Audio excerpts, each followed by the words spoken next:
Wasda hadir propam.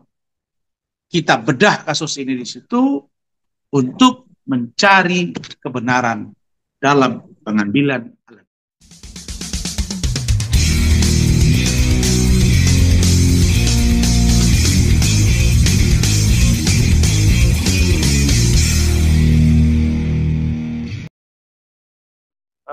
Kemarin belum lama ini Humas sudah menyampaikan statement kalau berkas laporan dari Nikita Mirzani sudah naik sidik. Mungkin tanggapan Abang seperti apa?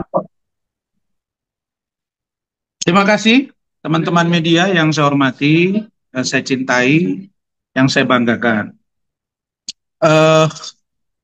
Saya tadi malam briefing dengan keluarga Fadel. Ada Fadel, ada Pak Umar Bajide, ayahnya, ada Ibu Titin Bajide, ibunya, ada Saudara Martin Bajide, ada Saudara Bintang Bajide. Kenapa saya sebut langsung nama-nama mereka? Karena itu yang hadir. Yang kedua, saya juga briefing dan diskusi dengan semua anggota tim hukum yang 10 orang, dan itu hadir semua terkait dengan apa yang kamu sampaikan tadi, bahwa sesuai dengan keterangan dari AKP Nurmadewi, adik saya, laporan saudari NM terhadap saudara Fadel Al-Fajar Bajide telah naik dari proses penyelidikan kepada penyidikan. Nah, jadi dari pernyataan itu ada dua yang saya ingin kritisi. Pertama, klien kami itu baru diperiksa 1 kali dalam tahap klarifikasi. Dan barang bukti yang disajikan itu baru KTP dan KK. Belum mengarah kemana-mana. Jadi kita confused, kita bingung ini. Karena ini obskur, ini sumir, ini kabur. Bagaimana orang yang baru diperiksa klarifikasi, kemudian mereka gelar, kemudian naik sidik.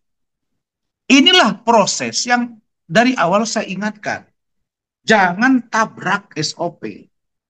Saya sudah katakan kepada rekan-rekan media di seluruh Indonesia bahwa kalau alat buktinya kuat,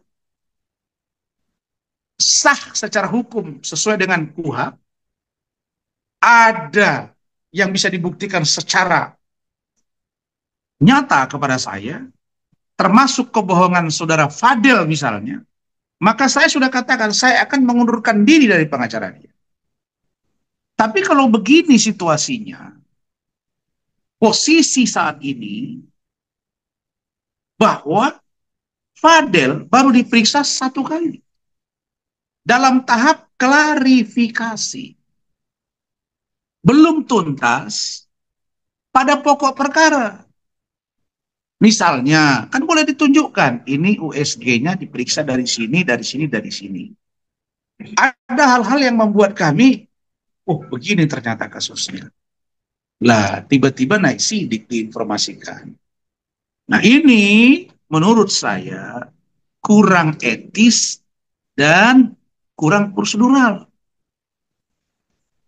Karena itu saya mengingatkan kembali, jangan paksakan kasus ini. Ingat pidato Bapak Prabowo Subianto. Ketika beliau dilantik, apa yang dia katakan? Semua sama di mata hukum. Perbaiki negara ini. Jelas itu. Hukum jangan dibelok-belokkan. Hindari kebocoran, korupsi, hindari kolusi, hindari nepotisme, hindari kriminalisasi hukum. Diperkuat lagi kemarin ketika para menteri dan wamen dan kepala badan di Magelang, di Akmil, digembleng selama 5 hari. Diberitahu lagi Tidak ada yang kebal hukum, termasuk si beling-beling alias si kumal hitam. Semasuk si cadel. Tidak ada yang kebal hukum, termasuk Rasman. Termasuk juga penyidik. Termasuk juga Kasih Humas. Termasuk Kabid Humas Polda Metro. Termasuk Kapolres. Bahkan jajaran-jajaran berikutnya. Kalau begitu, kenapa sih kok baru periksa sekali langsung? Karena itu kami tadi sudah rapat, akan kami ambil sikap kepada penyidik. Tentu dengan saluran-saluran hukum, saluran etik, dan internal serta eksternal. Itu yang saya kritisi, poin pertama.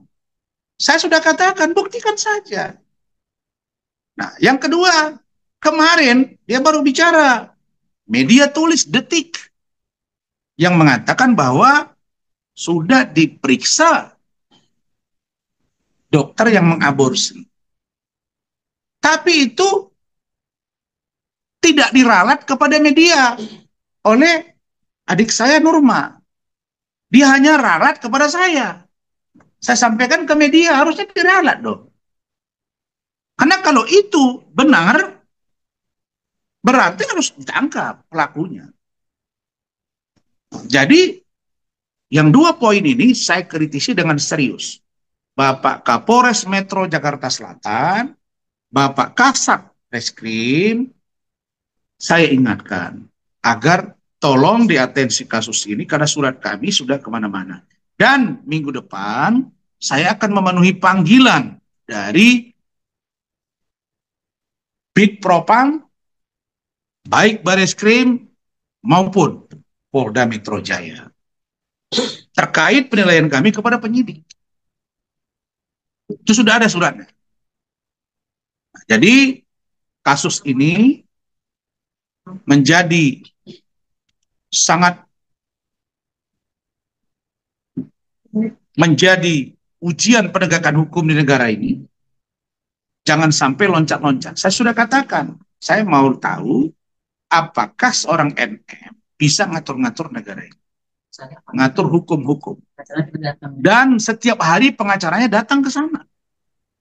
Karena itu saya katakan tadi, jangan dikira ada orang yang bisa, oh saya merasa dekat dengan Pak Prabowo, saya merasa dekat dengan Pak Hasim, saya merasa dekat dengan Kejaksaan Agung, dengan Pak Kapolri, dengan Pak Kabar Eskrim, dekat dengan Pak Jaksa Agung. Nggak bisa gitu-gitu sekarang.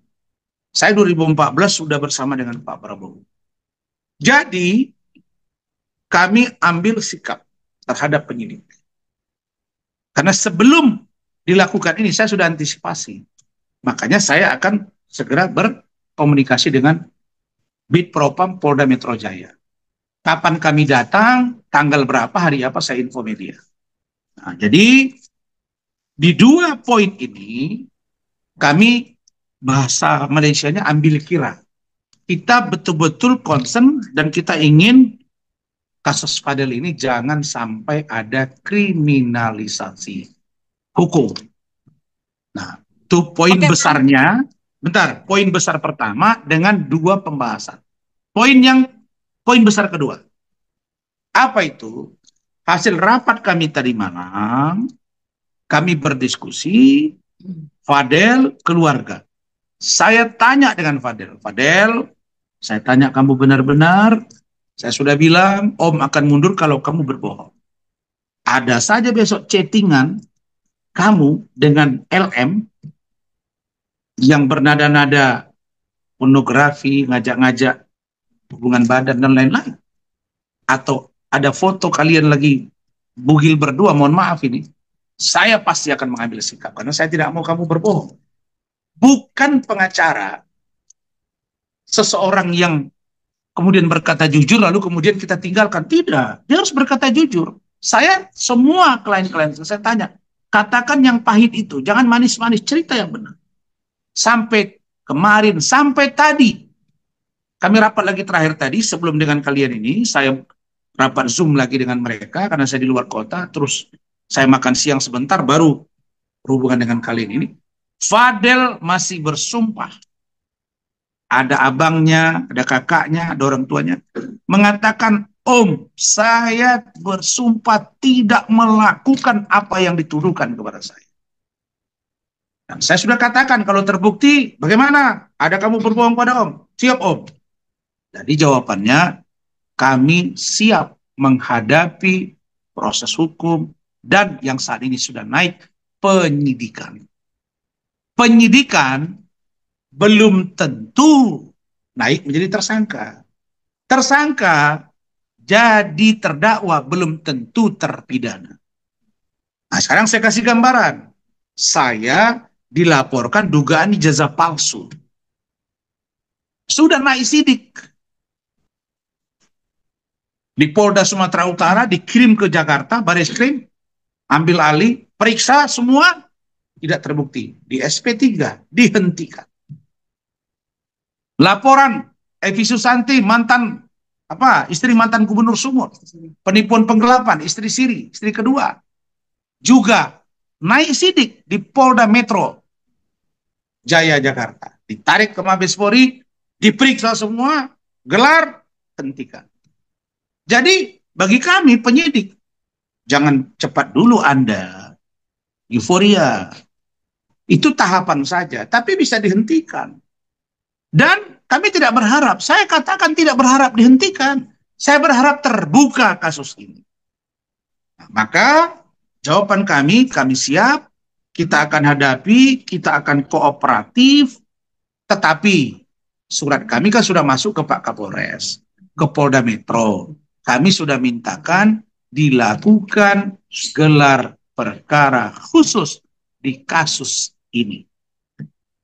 Jangan menghadirkan kami kuasa hukum, menghadirkan terlapor, saksi, begitu juga dengan pihak pelapor. Hadir wasidik, hadir irwasda, hadir propam. Kita bedah kasus ini di situ untuk mencari kebenaran dalam pengambilan alat bukti yang sah secara hukum. Itu sesuai dengan peraturan Kapolri. Dan itu sering saya lakukan dan dikabulkan. Polda Metro berkali-kali, di Polda Sumut, di Polda Sumsel, di Bareskrim Mabes Polri berulang berkali-kali, bahkan di Polda Riau. Ini semua dalam rangka mencari kepastian hukum yang benar. Dulu kasus Vicky Prasetyo juga saya pernah gelar di Polres Metro Jakarta Selatan. Ketika dia dilaporkan oleh Angel Lelga. Begitu penjelasan saya.